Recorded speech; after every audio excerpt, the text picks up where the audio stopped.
Hello, consumers of the Equestrian Arcane Systems and Technologies Corporation. This is SkyBlog finally putting the SkyBlog pun to proper use now. It's oh gosh, it's been pretty dark on the channel for the last couple of weeks, and for so many reasons, I thought I'd just try pulling up one of these little, these little sort of bloggy vlog things like I did with the, whatchamacallit, BabsCon. So, those of you who follow the podcast, you already know what's been sort of going on, but I finally got a new job, and, which is so great for me, for my own personal, my own personal finances, for one thing. I'm not in the financial, suffocation of the Bay Area anymore, which is just terrible. That market is gonna crash and burn at some point soon enough. It's a ticking clock, in my opinion. But anyway, so I'm gone from there, and even better, I'm back in a new job that I'll be able to get every other Friday off again, like I had with the Navy a long time ago, which means I'll be able to do a lot more riding and a lot more production because of that improved schedule arrangement.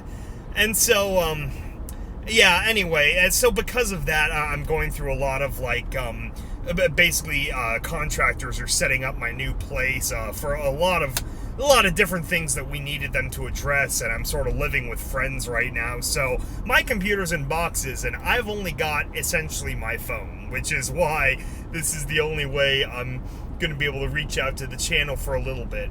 And because it's mostly my fault, because I'm the one that usually runs the OBS, and I'm the last piece of the Wasteland Survival Guide puzzle, we're at a standstill until I can get my computer out in, hopefully, just 2 more weeks.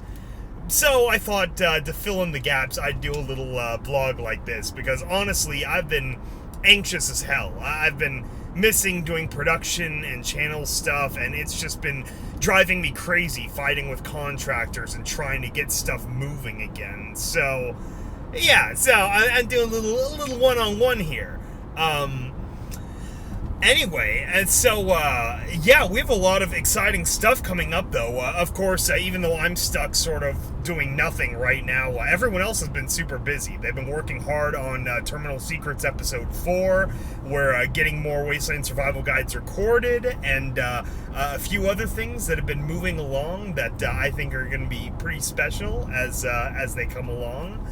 So, let's see if we have a chat coming. It should be popping up whenever we have people watching this, or I might just be monologuing to myself, which is therapeutic too, because like I said, I'm going crazy, not being able to do anything. I've had a lot of ideas. All the change in my personal circumstances has given me a lot of fodder of things to write and things to produce and things I want to do and songs and stuff. So I'm just sitting on my hands waiting to be able to do it, but 2 more weeks, because everything's, hello, unknown pony, I do see you.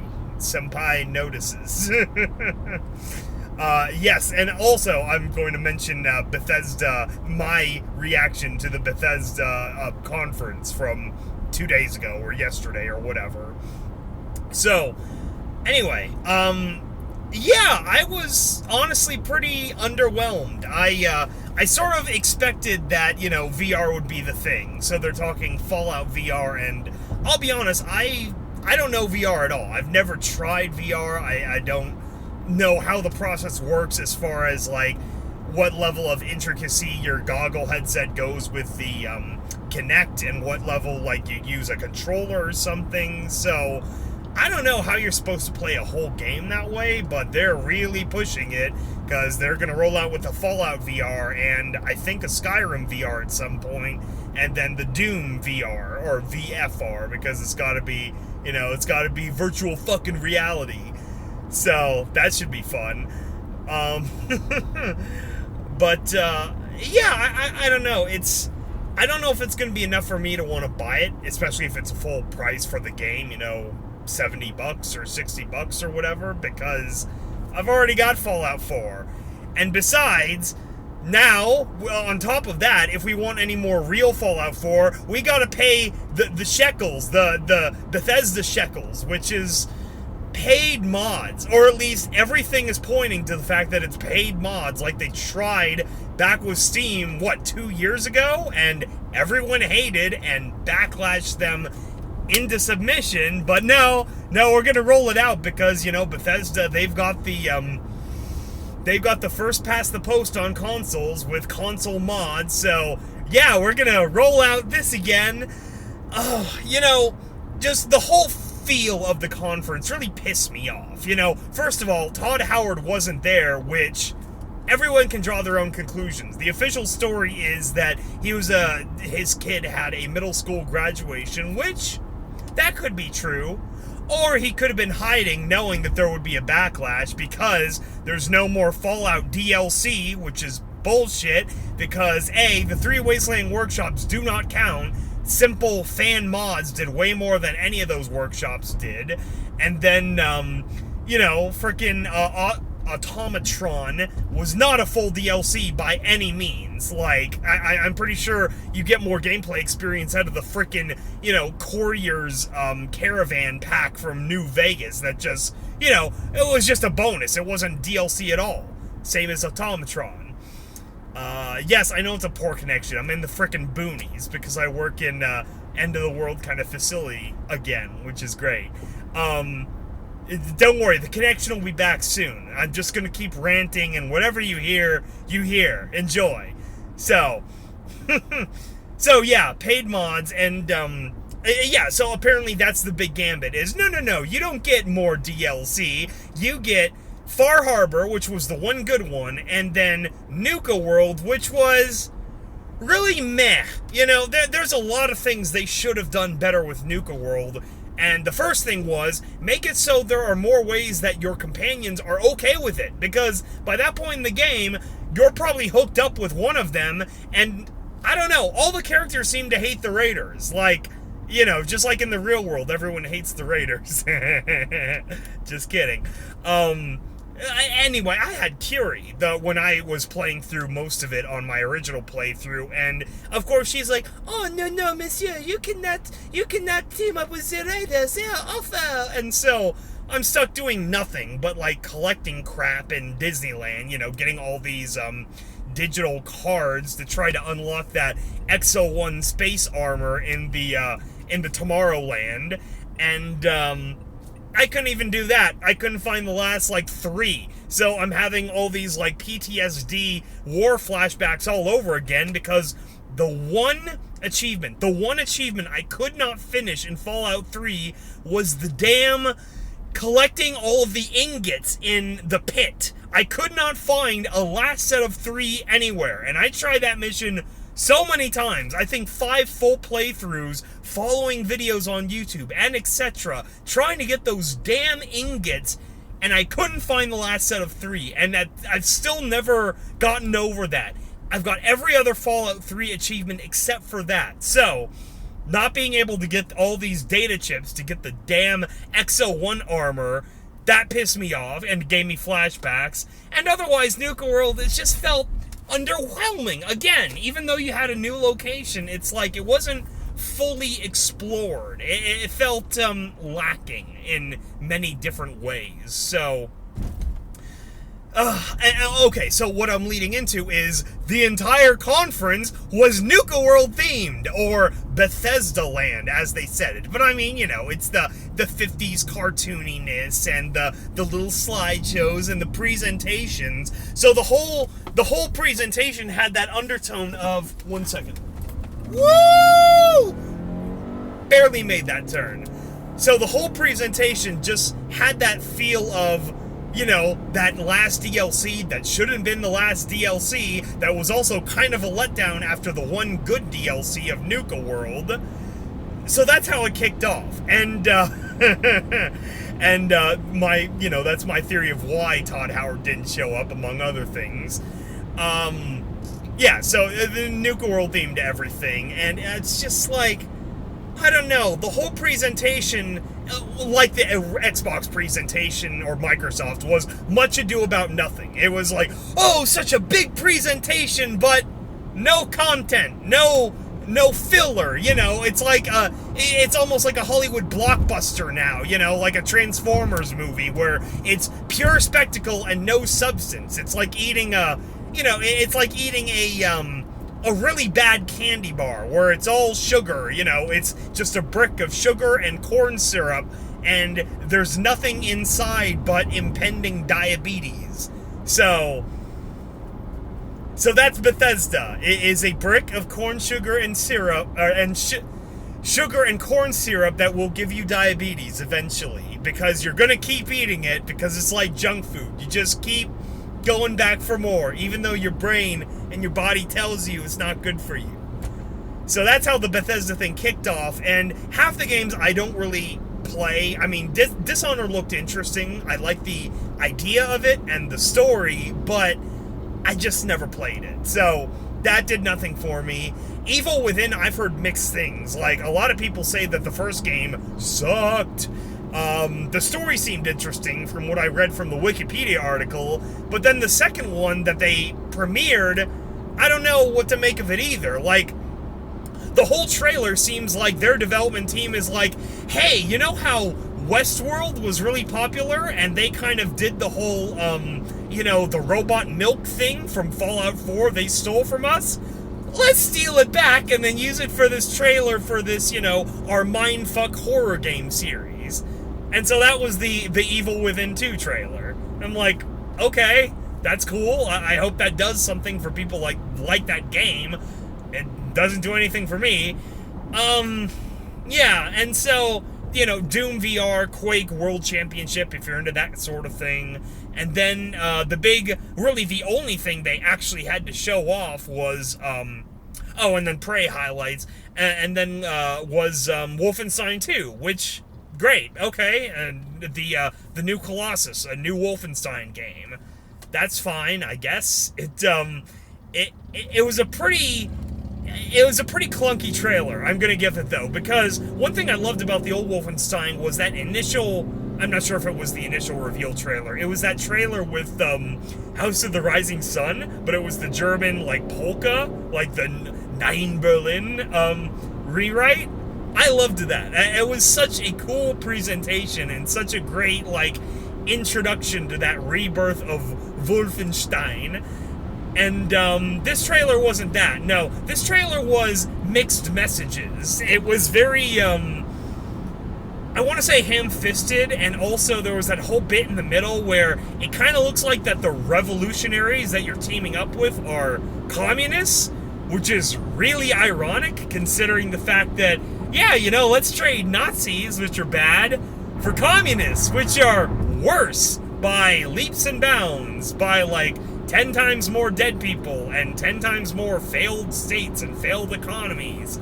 It's like, I've had family that lived under both Nazis and the Soviet bloc after World War II, and guess what? Life was better under Nazis. Here's how fascism works, is the bottom 10% really sucks. But with communism, the bottom 90% really sucks. And then if you're part of the party, you're in that top 10%, that's great. Anyway, so it's like, no, true revolution, a true American revolution to take back from Nazis, wouldn't be with communists, that's for damn sure. Anyway, so that's a whole aside, but, yeah, I don't know, the whole Bethesda presentation is kind of a laid egg to me. It just seemed very, very pomp and circumstance, but no actual content. I don't know why they even did the showcase. It's like, Fallout 4, their first showcase, that meant something. That was 8 years of everyone waiting desperately for Fallout 4, a game that everyone was biding their time for, All the Elder Scrolls people, they're all going on about oh yeah, Elder Scrolls has a much bigger fan base and blah, blah, blah. Yeah, whatever. You've had plenty of releases. You had Oblivion with the 360 right off the bat with Bethesda, and then you had Skyrim, and then you've had Elder Scrolls Online, and just so much crap thrown your way. We've barely had 2 games for Fallout, you know. I think we deserve one more before you get your, Skyrim 6 or whatever. I mean, they basically renamed the series Skyrim by this point. It's insane how much the Elder Scrolls have been shoved aside for just Skyrim.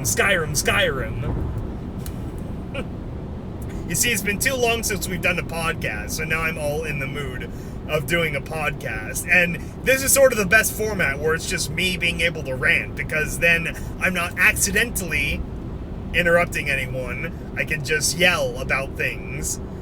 But, yeah, video games, they suck. So no, I'm probably going to go back, just like what Vermont's doing, and just do another restart for a New Vegas playthrough, because that's golden. New Vegas never gets old, and it'll probably give me even more story ideas than I've already been pondering over during this little interim, this summer recess that we've been accidentally stumbled into.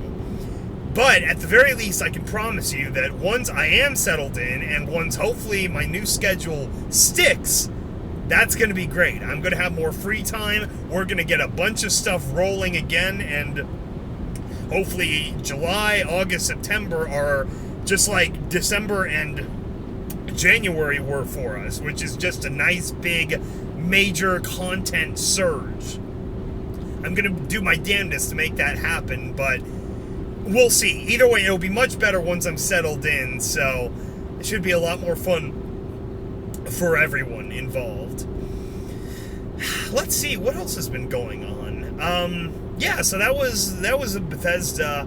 The Xbox Live conference was or Xbox conference, you know, because I'm an X-boner, which, yeah, Xbox, its peak era was like mid-360, when the PS3 was still sort of getting its legs before it had too many games going for it, and 360 actually had a lot of exclusives, but yeah, no, Xbox One doesn't have too good a support right now, and I'm hoping this new one, which is creatively named the Xbox One X, fixes that, because part of the problem when the Xbox One came out was that they were really pushing hard on everything but games. They were marketing it as, you know, the all-in-one box, where, you know, integrating TV and Netflix and all this other crap, which is fine, but they really sort of left games in the back burner. And now with the One X, it looks like they're really pushing hard for, now it's a great engine, and it's full 4K, and it's the VR, and it's all this, you know, really strong technical capability, which I hope they're right, and I hope that pushes more great, you know, games out of the chute, because that's what it is desperately needing, you know. I'm a stuck fanboy, and I actually really like the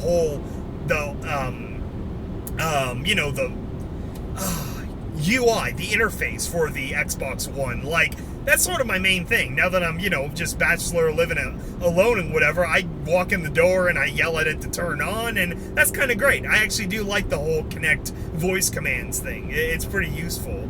So I'll probably end up getting this thing, because I do want to get a 4K TV pretty soon, and, you know, it would be a nicer, you know, support and everything. A little treat. But yeah, as far as games to actually play with it, yeah, we'll see. We'll see what comes out. So yeah, that's basically where we're at right now with East Court Productions.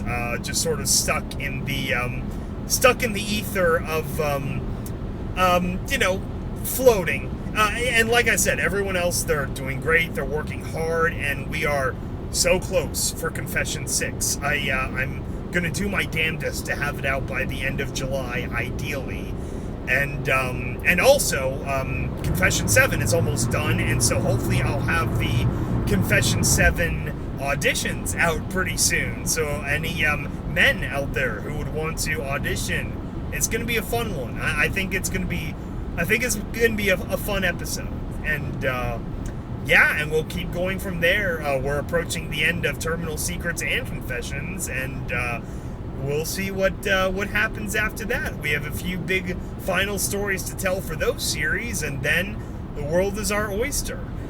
So anyway, yeah, just thank you for everyone who've stuck around with us on our new little channel. Continues to grow, and hopefully you've been enjoying. If you're a fan of the Facebook page, because offline right now, I've been shit posting on there a lot on my phone. So hopefully you've been getting something out of that. I think it's fun. I love just stealing memes from other places and then posting them up there with my own little creative spin to it. So, yeah. Anyway, I guess I'll cut it off there. I don't have much more else to talk about. We will definitely have more of everything coming out pretty soon, and hopefully my schedule sticks and allows for us to have a lot more to speed along. And we have a lot of other little, just sort of one-off things, too, that have been in the oven that I'd love to get out there, too. So, yeah, if any of our few fans that are watching right now, do you guys have any questions? What do you want to know about what's been going on during this interim? I am watching chat ever so slightly, and I'm on my horribly long commute at the moment, which that's one thing that might be worse right now, is my commute will suck, but at least I'll have those Fridays off, which helps tremendously. I wrote basically the second half of Duchess Horror during a 4-day weekend, where I had a Friday off and then a Monday. Been playing any Fallout 3 Flash game?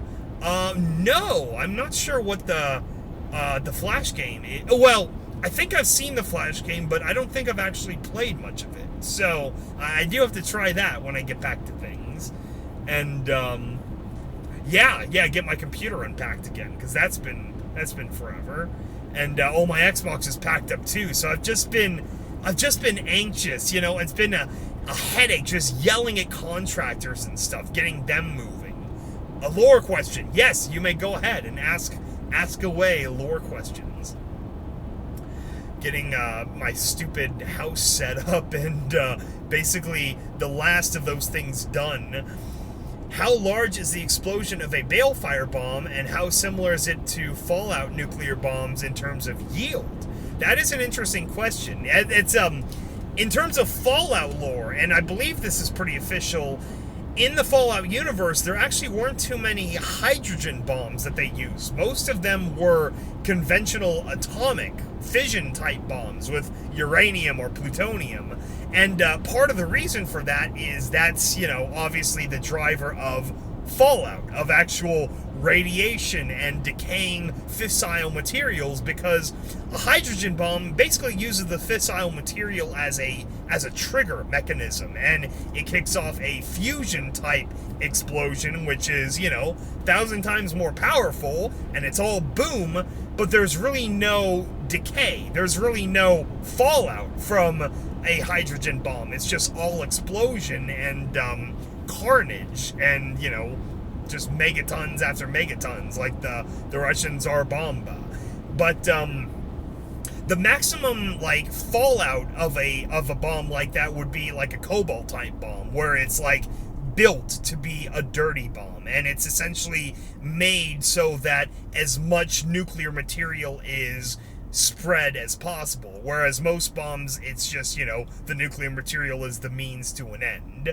And especially the first two bombs with Hiroshima and Nagasaki, to be honest, they just had no idea what the after effects would be. Not fully. It wasn't fully understood, and actually a lot of nuclear radiation data came after the Nagasaki and Hiroshima bombs, when American armed forces were occupying Japan for I want to say 7 years. It was between 45 and then I think it was 53 when they gave over the government and the new constitution to the Japanese Diet and everything. Anyway, but they did study the effects as extensively as they could in that aftermath, and everything horrible that happened with it. So a lot of data came from there.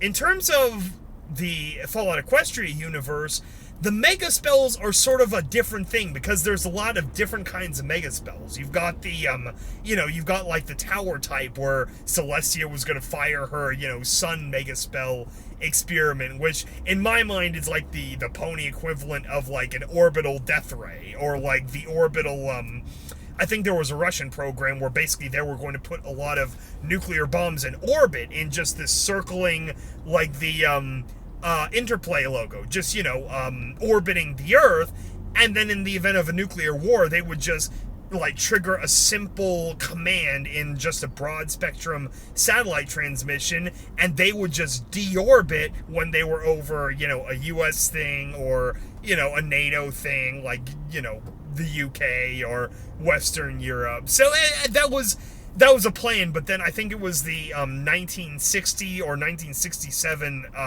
Outer Space Treaty that settled that of don't put weapons in space, please. And I think for the most part people have kept to that, although there are rumors that North Korea has a few nuclear weapons on satellites in orbit, so hey, we'll see what happens there. I'm in a position where I don't think too much can happen. I think they'd get shot down pretty quickly, but nuclear bomb EMP is always a threat. That's something dangerous that can happen. Knock out a big chunk of an electrical grid. What was the original question? Oh, yeah, yield size in Fallout Equestria universe. So, yeah, and then the Mega Spells, of course, is just a way to maximize the effects of a normal spell in the purest terms. And so, like, a Mega Spell applied to a Balefire Egg is what makes the Balefire Bomb. So I picture a lot of it would be, very similar effect, very similar function in the lore of the universe. So you're getting the... Yeah, because of course we have all the dimensions of mushroom clouds and balefire and all that stuff, so it'd be very similar in terms of effect. Except you have the whole fun layer of magic, which gives everything a little bit more believability. Because of course some of the stuff in the Fallout lore is very fantastical and borderline magic, like how ghouls work and things like that, and stim packs. It's not. It's not perfect science. We're not going for as scientifically accurate as possible. Frickin', Shoddy Cast, or what's his name? Correction, Russia was wanting to put... Oh, yeah, tungsten rods. That's always something fun that could happen. That's something very scary that could happen. Especially for them, they think that... what was it? The Tunguska explosion was a meteor, and it would be a very similar kind of impact as a meteorite is just dropping a tungsten rod from orbit, because it's just built up inertia and momentum hitting the Earth and all that energy coming to a stop and just causing all sorts of problems. It's like one of the theories of what ended the dinosaurs is just a frickin' meteorite. Yeah, earthquake level shockwaves. Is EastCorp a parody of WestTech? Yes, it is. That was my whole inspiration, was the lesser known corporation. Like, in Fallout, it's all Vault-Tec, so in Ponies, it's all Stable-Tech, and then the lesser known, but equally important to the lore, was WestTech, and so EastCorp is my own idea, blossoming from that, absolutely. Pile bunkers. Not sure what pile bunkers are, but that's probably important. So, yeah, those are all fun things, and yeah, we'll see how it all comes together. I think no matter what, the whole existence of EastCorp is that we are determined to finish our stories. The stories that were born in the balefire bastion of Stable-Tech and its chaos and meandering, but they were able to have enough life of their own to trot forward and become their own thing. So come hell or high water, I will see them all through to the end. We're gonna have the end of Terminal Secrets and the end of Confessions and a full and complete Wasteland survival guide. So that's at least one more year to ride out on. I know we'll have something all through 2018 at the very least. And then after that, we'll see. It's going to be fun. Oh yeah, we have someone coming in. Fuck paid mods. I know, man. Fucking paid mods. Like, again, I'm a filthy console peasant. So, is anyone out there a Steam user? Were you around when that first paid mods hit again from Bethesda on Steam, like 2 years ago? Do you have any horror stories you want to share from that time? Because the whole idea is crap. I mean, okay, their excuse, which I don't buy, is that, oh, it encourages the community developers to make money off of their time and effort. I'm not like, I can kind of get that, but they could easily set up a Patreon or whatever for themselves for, open donations for, the really big mods like Frost or that guy that's building New Vegas in Fallout 4 or whatever. I mean, there are other avenues to do that besides some very, very scary sounding Bethesda, system that seems like it's going to just, set up a shekel system where you have to buy your way into any mod. So it's like, if I want to buy a mod that lets me have no build limits on settlements, I don't want that. I just want something simple and free, like all the mods are right now that everyone loves. Don't fuck with something that works and that people enjoy. This is like appeasing your audience 101, but I don't know, companies have done stupider things. It's like, I was just watching a video covering the whole, freaking Battleborn, Fallout.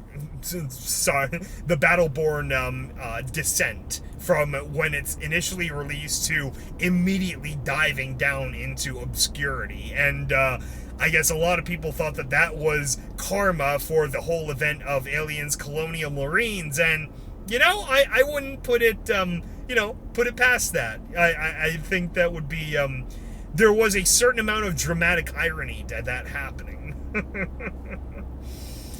I've never used or downloaded any mods off Steam, but I am against the idea all the same. And, terrible modders and terrible mods. Yeah, that's the other thing. So then it's almost like an eBay effect, too. It's like if you get something really crappy, like a mod that breaks other mods or breaks your game, how do you get a refund for that? How do you get, is that what Bethesda's system is, that they're going to manage that? Because it just creates another stupid layer, and that's just like, no. It's better the way it is right now, and plenty of people develop and build for it as it is. So instead of doing that, Bethesda could just build full DLC and then, charge them at normal DLC levels rather than a season pass that is kind of misleading. I'll be honest, I got the season pass when it was $30. If I'd gotten it at the normal price of $50, I would have felt so cheated, because between Nuka World and Far Harbor and Automatron and then the other three, that is not $50. That's barely $30 worth of content. So, no, I don't like that they, I don't like any of this, and I really hope that the people pressure them out of doing this crap. They called it something really stupid, too, like, Creation Club. Like, come on. It's a joke. It's one just giant, money-grubbing little system they want to set up so that they can take, 20% off the top of every single mod people create to bide over their time while they slowly crack out a Fallout 5 in, 2024, if they even make another Fallout game. Disgusting. I have very strong feelings on that. Fallout Equestria is power armor, powered microfusion packs, or fusion cores. In my lore, anyway, in Confessions, they are the spark batteries. The spark batteries are essentially the fusion cores. So that's sort of what I'm retconning into my mythology, is that's a kind of power source that's co-developed by, East Corp, their energy division or whatever. And, yeah, I have a lot of the, it's all sort of in the liquid crystal field of technologies. So, yeah, you'll see more of that going forward. Right, they make enough from donations. You can't charge for the big projects because of legal issues.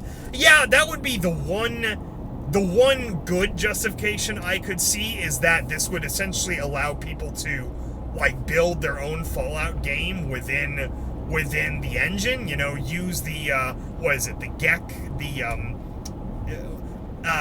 what do they call it? Is it just the GEC engine or the creation kit engine? Yeah, if they could like essentially build, you know, a New Vegas sequel in Fallout 4 type creation kit engine, that would be kind of cool. Like you could have like, you know, like the Overmare Studios, those kind of like indie developers to build an entire game within the framework and make money off of it. That I would like to see, maybe.